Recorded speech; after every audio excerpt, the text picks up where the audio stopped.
The forces of nature are working on the inanimate level, and therefore, until they'll start working and influencing us through the vegetative and animate levels on the speaking human level, it'll take lots of time.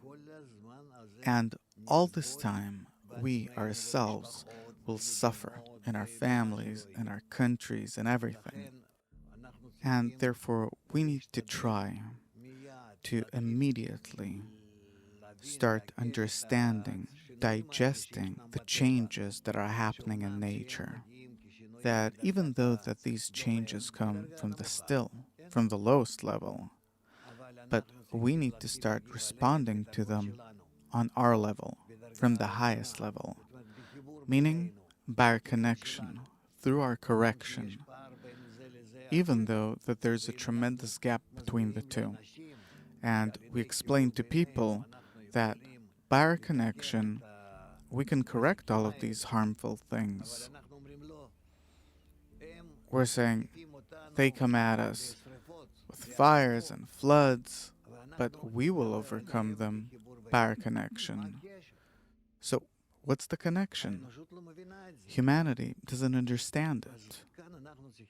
So, here we need to explain that what's the point of dealing with these different fires and floods and the different germs?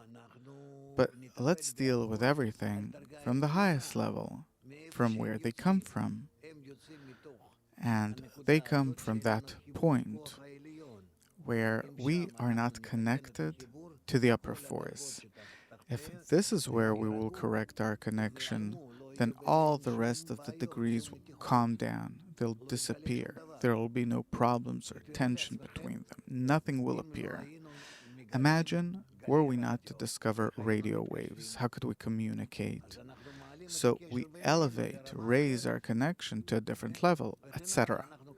Meaning, every time we climb from one degree to the next, technology and different other things, and then we correct the previous things with a new and different essence. And it's the same thing here.